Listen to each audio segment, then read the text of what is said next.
Welcome to the Living the Dream podcast with Curveball. If you believe, you can achieve.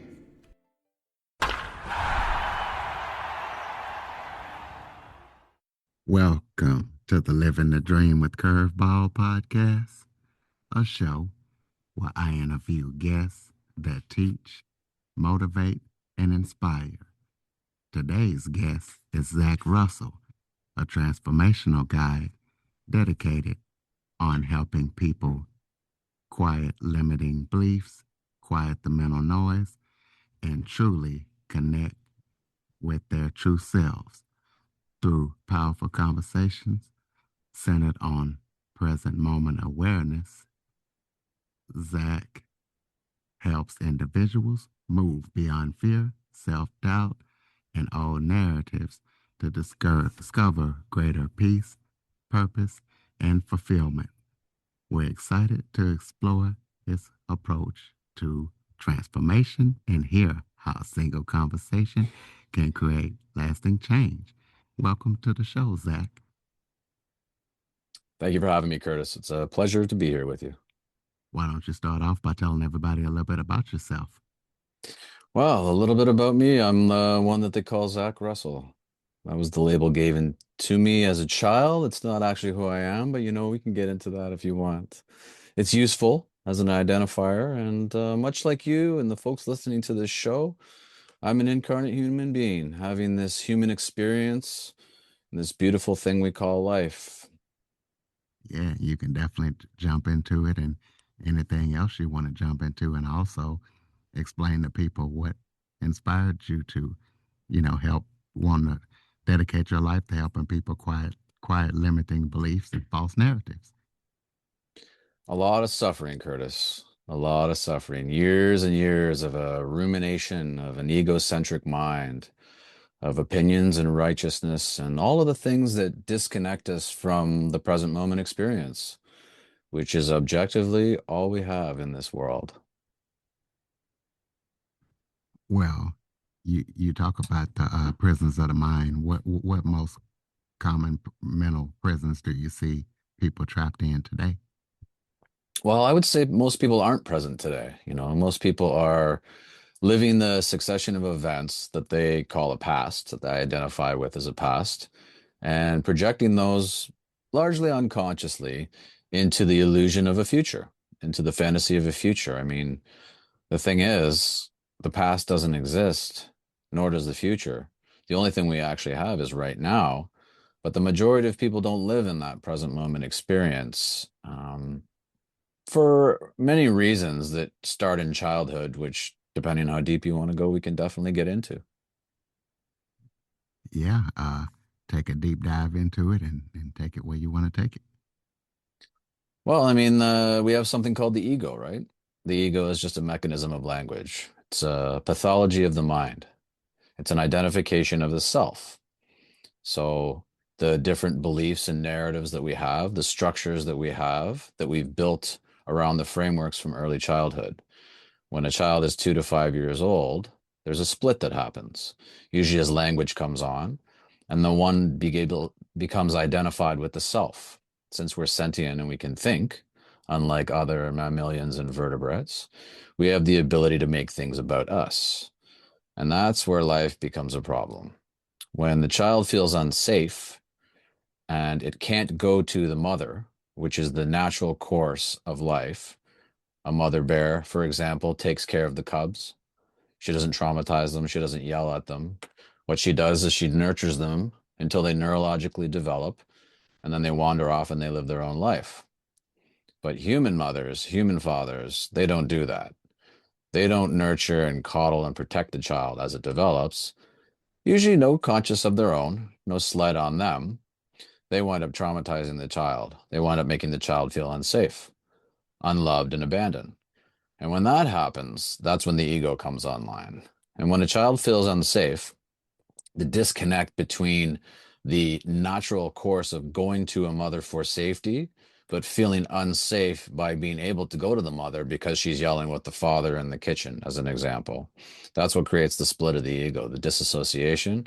And that's what creates the confusion and then the trying to be safe, trying to be okay no matter what. And that's a nuanced conversation. We can get into it if you want. That has to do with behaviors in order to feel that way. And then as we grow and we develop, we continue to perpetuate those narratives in order to feel okay, feel loved, feel unabandoned.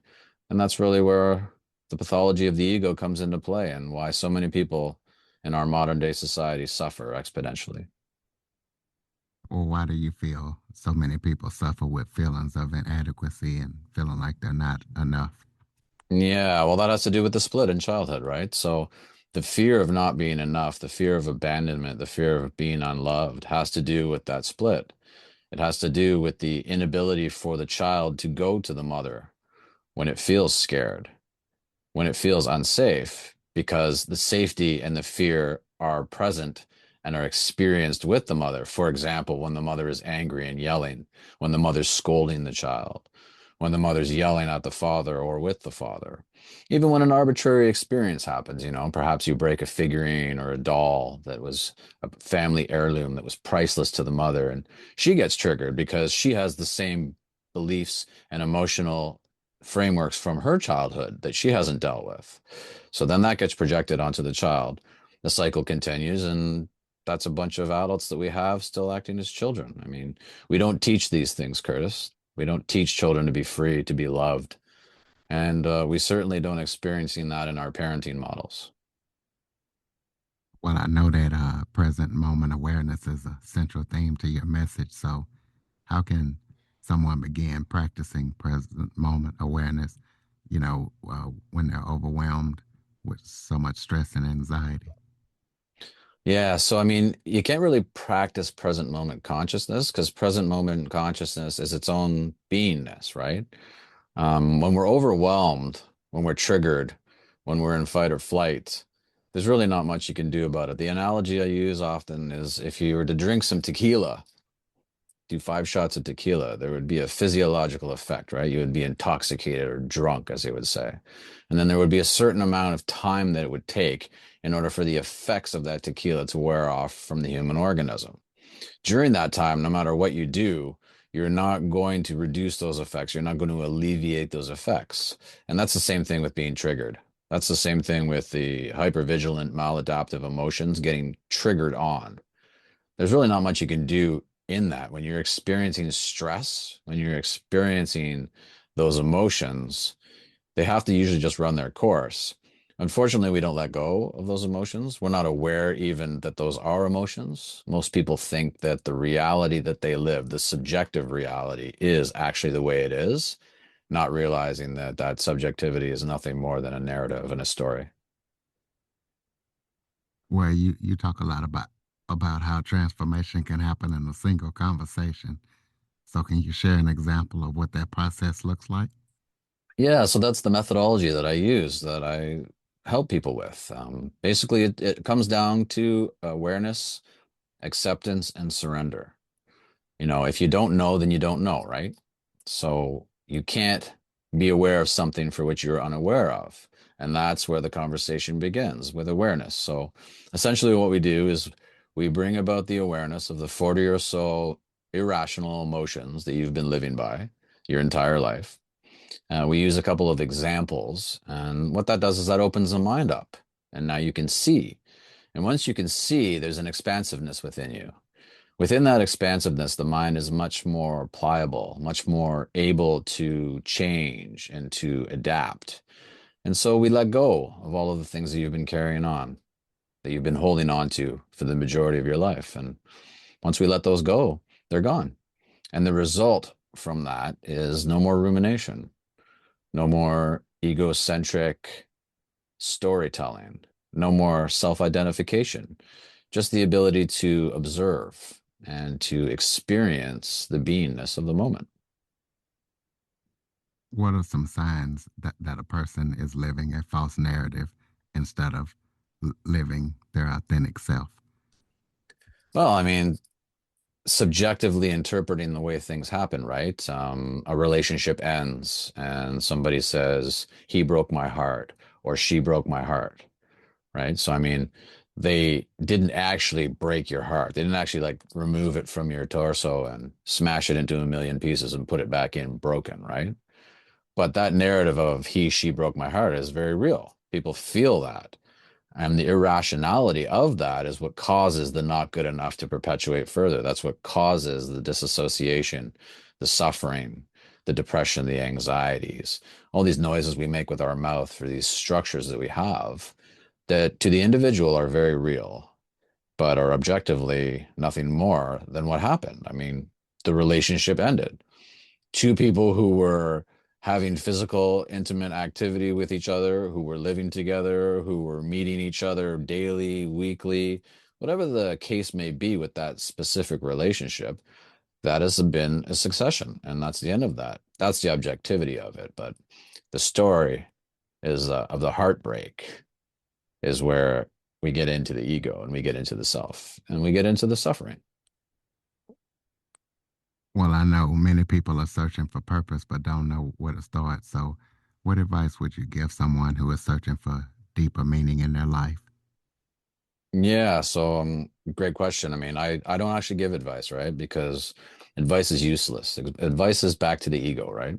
So like, Zach, what am I going to do? I need some advice on this. And the reason that you need the advice is because your mind's not working properly, because you're confused, because you're stuck in these irrational emotions. You're stuck in this fight or flight mechanism, as we started this conversation with from childhood, and the beliefs and irrational emotions that you've been living by your entirety of your life.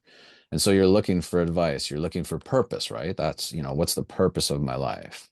Well, it's only when you're looking for purpose because you feel purposeful, purposeless, I should say.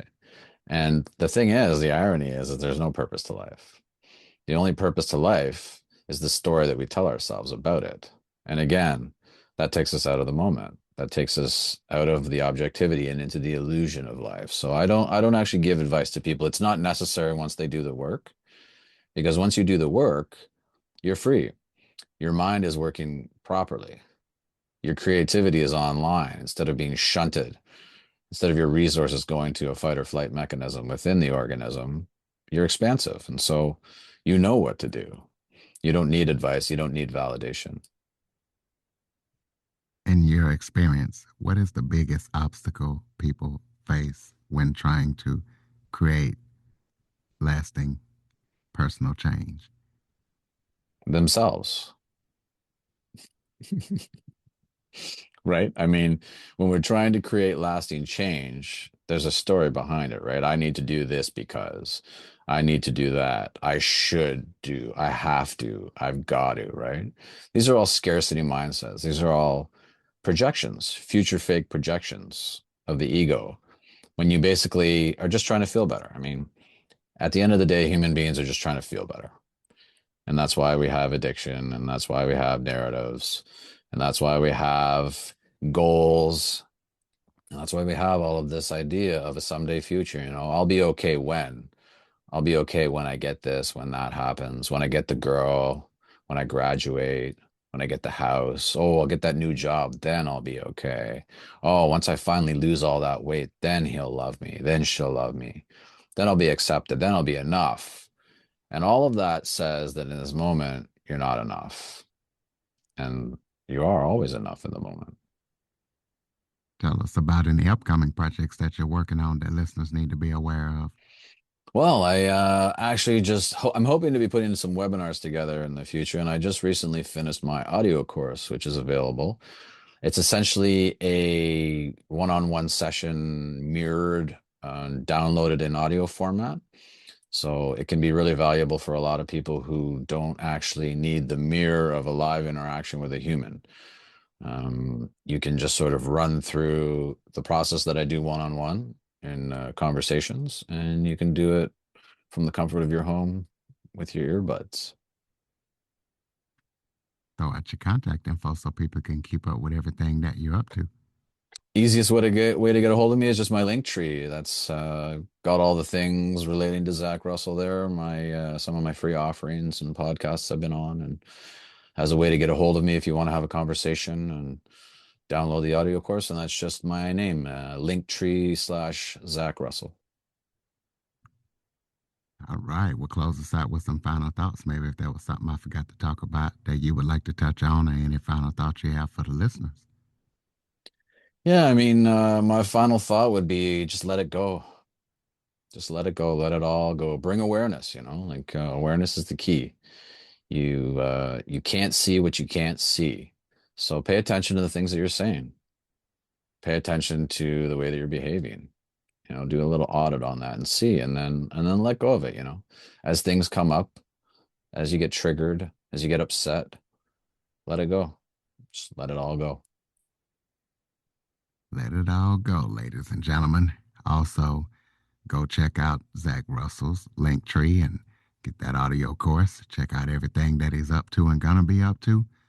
One thing I don't want you to let go is this website, www.curveball337.com. I want you to visit that site if you hadn't. Keep up with all things living the dream, and I want you to share that to everybody that you know, and also tell everybody that you know about this show. If you can, try to tell at least one person a day. Thank you for listening and supporting the show. And Zach, thank you for all that you're doing to try to help people in a single conversation transform. And thank you for joining me. Curtis, thank you. It's been a pleasure to be with you. For more information on the Living the Dream with Curveball podcast, visit www.curveball337.com.